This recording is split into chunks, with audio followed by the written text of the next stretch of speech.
Assalamualaikum dear students, and welcome to the biology class.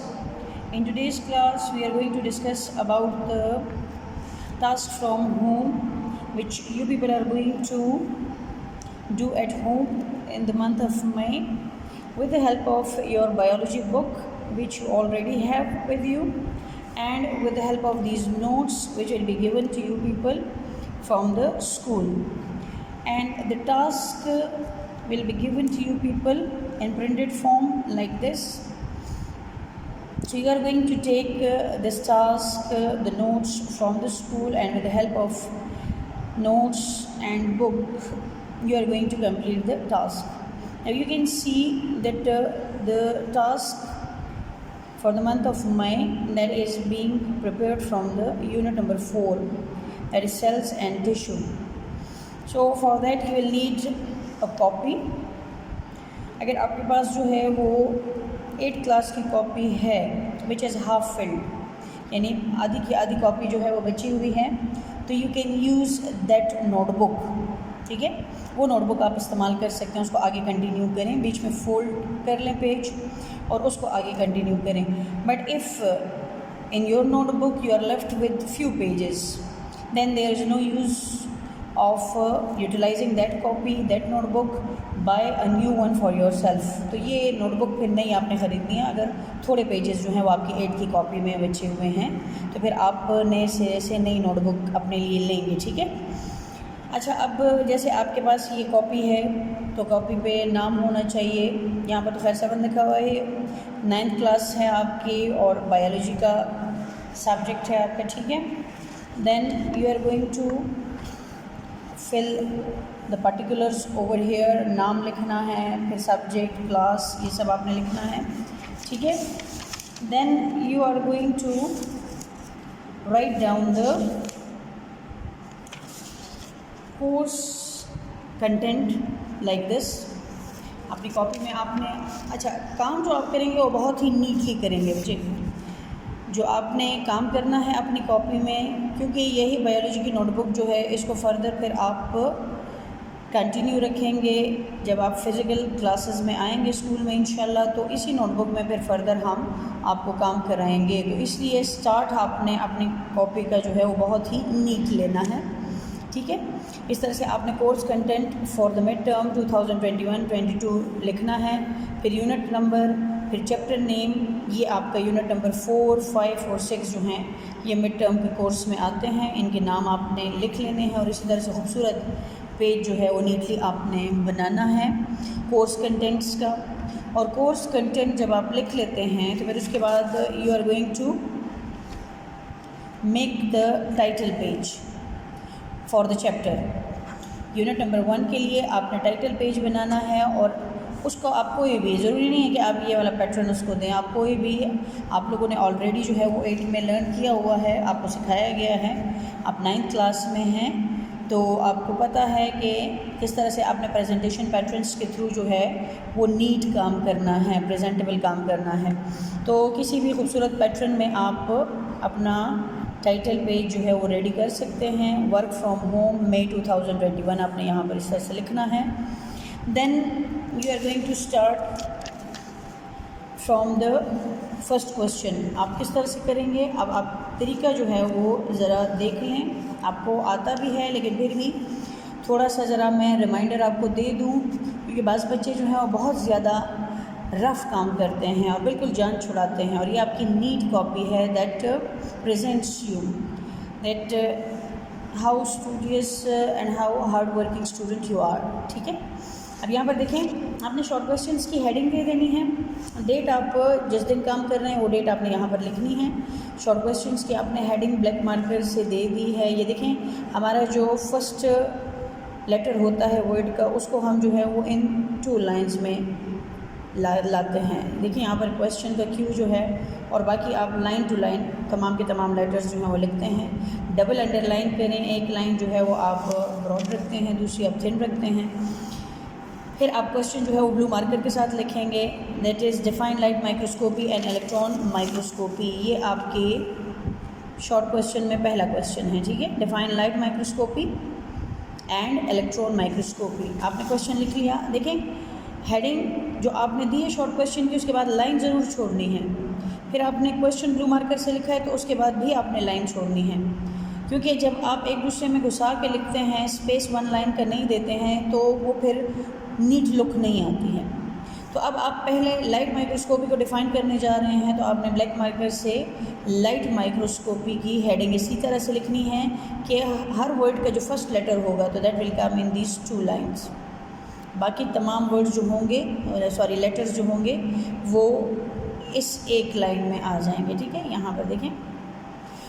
और इस तरह से फिर आपने पैराग्राफिक फॉर्म में, अब इस हेडिंग के बाद भी एक लाइन छोड़ के आप पैराग्राफिक फॉर्म में लिखेंगे। देखिए, ऑब्जर्वेशन ऑफ ऑब्जेक्ट्स और specimen with the help of light microscope is called light microscopy and you are going to highlight one important word, 1 और 2। अब इस पूरे जो हमारे पास डेफिनेशन है तो इसमें लाइट माइक्रोस्कोप जो है ये इम्पॉर्टेंट वर्ड है, तो उसको हमने हाईलाइट कर दिया है। इस तरह से फिर इसके बाद आप जो है वो इलेक्ट्रॉन माइक्रोस्कोपी की हेडिंग देंगे ऐसे ही नीटली। ठीक है, और बेहतर यह है कि आप जो हैं ये देखें, अगर आप देखें तो मैंने यहाँ पर कट निब मार्कर यूज़ किया हुआ है, क्योंकि कट निब मार्कर से हेडिंग्स खूबसूरत लिखी जाती हैं।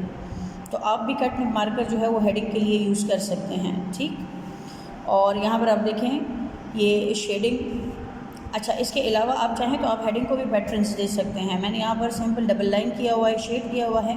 आप चाहें तो आप इसको मुख्तलिफ पैटर्न्स दे सकते हैं, क्योंकि आपने किया भी होगा काम। जैसे आपको मैं कॉपी में भी दिखाती हूँ कि मुख्तलिफ, ये देखें ये एक कॉपी है, ये देखें, तो हेडिंग्स को जो है वो मुख्तलिफ पैटर्न्स में लिखा जा सकता है। ज़रूरी नहीं है कि आप सिर्फ उसको डबल अंडरलाइन करें और शेड करें। आपके पास टाइम है, आप उसको ज़्यादा नीट कर सकते हैं। ये देखें, जैसे यहाँ पर मैंने एक लिखा हुआ है, ये आपका होमवर्क नहीं है, लेकिन ये आपको मैं सिर्फ एक पैटर्न दिखा रही हूँ कि आप हेडिंग जो है वो इस तरह से बाकायदा पैटर्न में लिख सकते हैं। और फिर उसके बाद ये देखें, जो एंडिंग लाइन है उसको भी आप खूबसूरत पैटर्न दे सकते हैं। सही,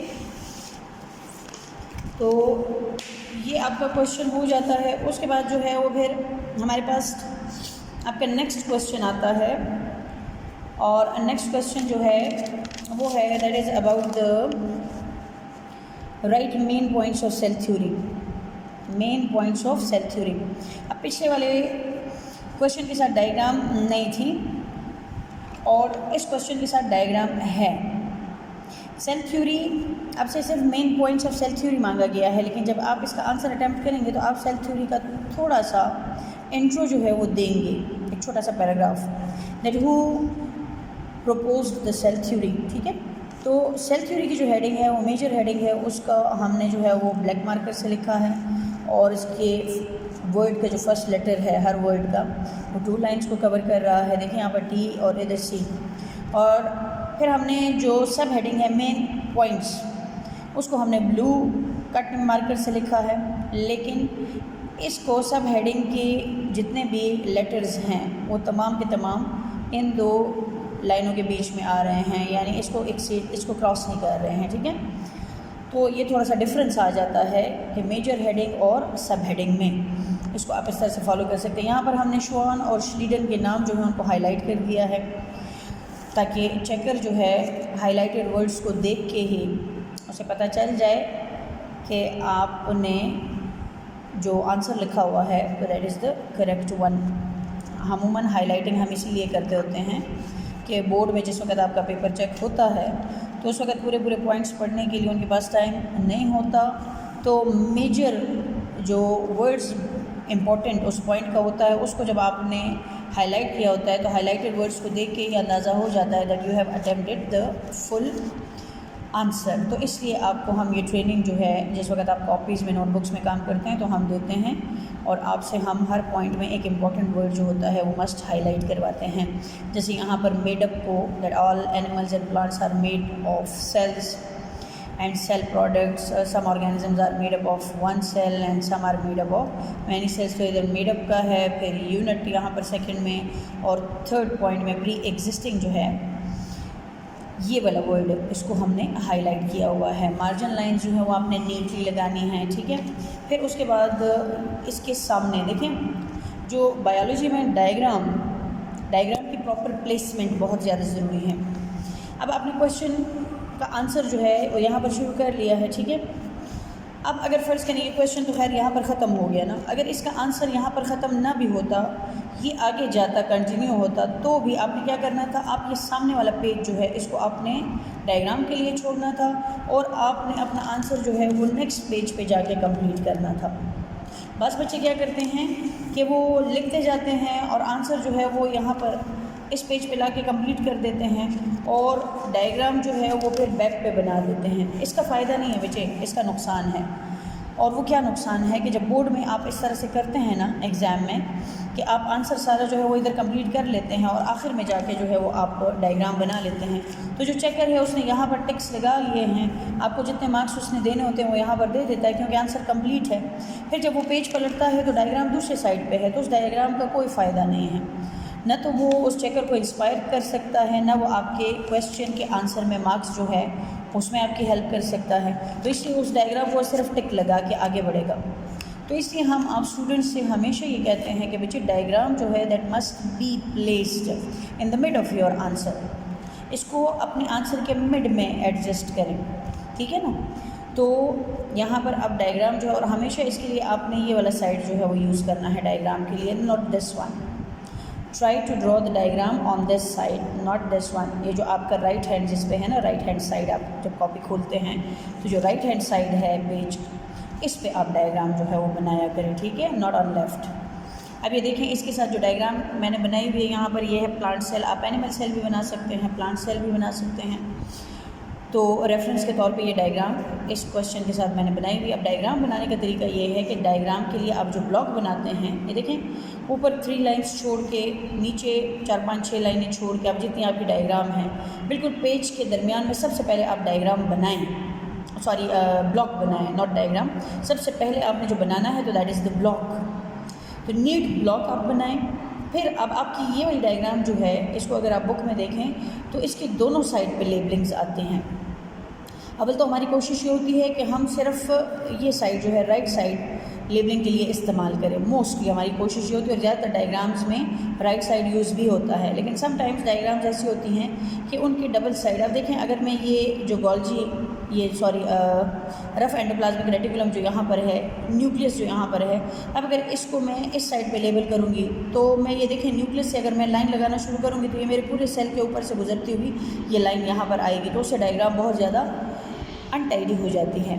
तो इसलिए कुछ डायग्राम्स जो हैं उनकी हम दोनों साइड्स पे लेबलिंग करते हैं, और फिर जब दोनों साइड पे आपको लेबलिंग करनी हो तो उस डायग्राम को बनाने के लिए आप सबसे पहले ब्लॉक बनाएंगे, फिर उसके बाद आप दोनों साइड पे हल्की सी लाइन जो है वो दोनों साइड पे आप लेबलिंग के लिए लगा लेंगे, ताकि आपको पता चल जाए आपकी स्पेस का कि कहाँ पर आपने डायग्राम बनानी है।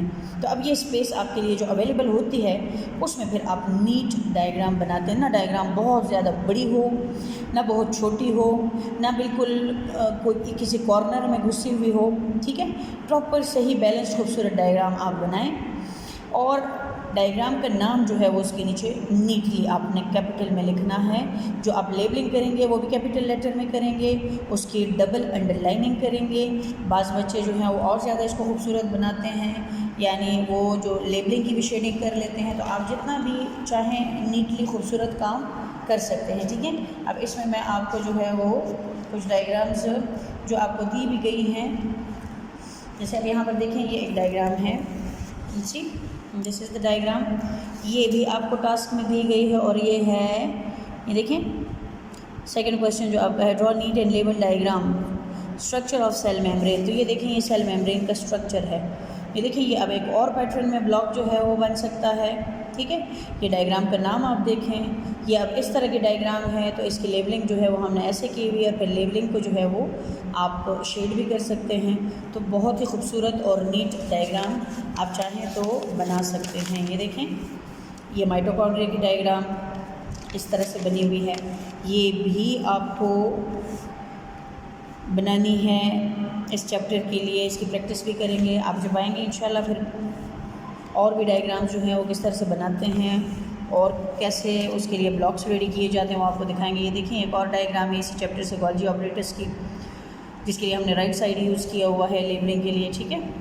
तो इस तरह से आपने अपना काम बहुत ही नीटली करना है, और उसमें किसी भी किस्म की मतलब अनटाइडीनेस नहीं होनी चाहिए और खूबसूरती से आपने अपना काम करना है, क्योंकि मैंने आपको बता दिया है कि इन्हीं नोटबुक्स को फिर फर्दर आगे हम जब आप फिज़िकल क्लासेस में आएंगे तो हम इनको कंटिन्यू करेंगे। और एक बार फिर मैं आपको बता देती हूँ कि 8 की नोटबुक्स में अगर ज़्यादा पेजेस रहते हैं तो आप उन नोटबुक्स को यूटिलाइज़ कर सकते हैं, लेकिन अगर उन नोटबुक्स में 10 या 15 पेजेस रहते हैं एंड में बिल्कुल या 20-25 हैं तो उनको आप यूटिलाइज़ मत करें, नए नोटबुक्स अपने लिए ख़रीद लें।